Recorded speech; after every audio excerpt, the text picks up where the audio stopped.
The media plays an absolutely crucial role in Australia's identity and what makes our country so unique. The way we tell stories has and continues to change as our identity changes on both a national and global level. Despite the ever-changing nature of the Australian narrative, some aspects stay the same. An archetypal Australian character that shows this balance of traditional and changing values is the larrikin. Give him your wallet.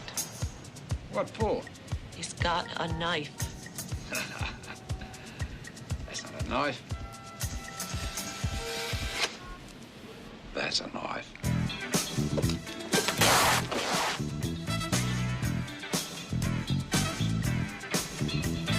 The larrikin is known to represent stereotypical Australian culture and identity. They are known for going against the rules of society and authority through humour and admirable risk-taking behaviour by standing up for the little guy. They usually live in the outdoor bush of Australia and have an intimate and respectful relationship with the land. Many different iterations of the larrikin have been seen throughout Australia's history. Two examples that show how the idea has changed in some ways and stayed the same in others are Ned Kelly and the Chaser. Ned Kelly is probably the most well-known Australian icon, and for good reason. He stood up for the little guy in a time dominated by an oppressive class structure and discrimination. More specifically, Kelly is known for fighting back against police officers that wronged his family through vigilante justice. He was a bushman who was admired by the people and exemplifies the larrikin in every possible way. The Chaser, on the other hand, represent the larrikin and how it is adapted to modern Australian society. They're vigilantes in another sense, making commentary on modern-day society and politics. Again, they are standing up for the proverbial little guy by showing the government's inadequacies, but just in a different way. They're a perfect example of a non-fictional Australian media product that challenges authority in a positive way. Now, I find it a bit difficult to fully explain the Chaser's style and message, so I think it's best to just show a clip from their show. We just got this Trojan horse. Check inside before you let him in the gate. Can we leave it here for the night? Inside. What do you mean? I'm sure there's no one inside. Why would there be anyone inside? Can we just leave it here at the barracks for the night? I had no idea he was in there. I had no idea. Excuse me. Excuse me. Hey.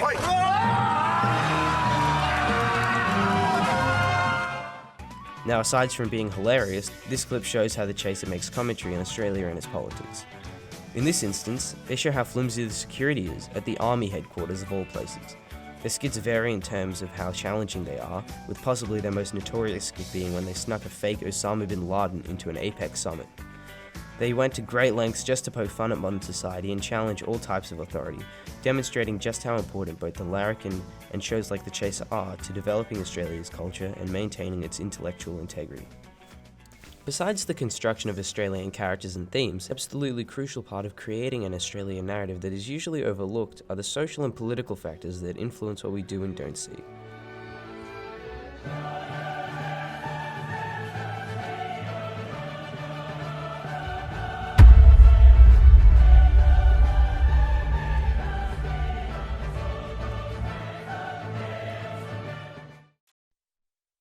Institutions such as the ABC, SBS and Screen Australia all play a role in the funding and distribution of media as a whole in Australia. Economically, these corporations hold a lot of power as there aren't many other venues outside of self-funding that someone wanting to make a media product in Australia could go through. Politically and socially, these organisations are the key deciders of what Australia's image is on both a national and global scale.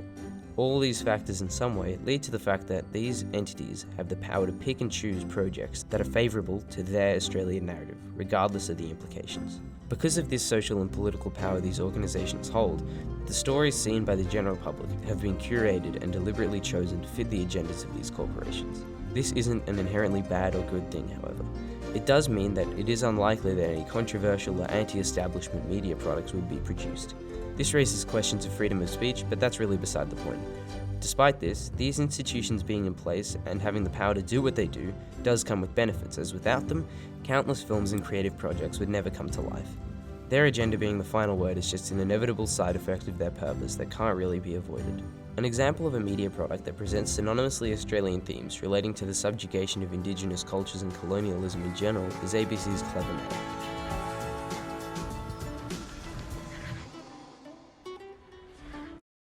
Directed by Wayne Blair, the pilot episode clearly draws a parallel between the mistreatment of its supernatural creatures, the Harries, to the abuse of Aboriginal Australians and more specifically, the stolen generations in colonial times.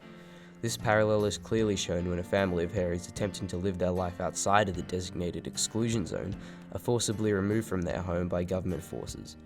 Separate the men from the women, adults from the children. This moment is referencing the stolen generations, which took place during the 20th century and involved the forced displacement of children which were then assimilated into European culture. Blair uses the Harries to create an empathetic link in the audience that allows them to almost subconsciously understand on some level how reprehensible and unjust the stolen generations were. To further show the audience how brutally Aboriginal Australians were treated in colonial Australia, Blair depicts the detainment centre the Harries are taken to as a prison. Besides the obvious characteristics of a prison like the yellow jumpsuits and the industrial environment, the cinematography and colour grading in this scene cement the idea in the viewer's head that this is not somewhere you want to be. Firstly, the framing and angles are designed to replicate the appearance of a prison. This shot here uses the fence to symbolise restriction and imprisonment, and then later in the scene, a high angle shot from the ground is used to show how powerless and oppressed the Harries are in this detainment centre. The colour grading in this scene also aids in creating the narrative of brutality and the harsh conditions the Harries are undergoing. All the blacks in the scene are highlighted with a high amount of contrast, alongside an overall blue tint to the scene, with a vignette also being present. All these ideas emphasise the theme present throughout the whole episode of the unjust oppression of the Harries. It creates an important empathetic link between the Harries and the audience, allowing them to relate to their struggles. All these elements of the Australian media industry, from its history, the process of creating a narrative, to the process of distribution, are all incredibly crucial and influential to what we see today and what it means.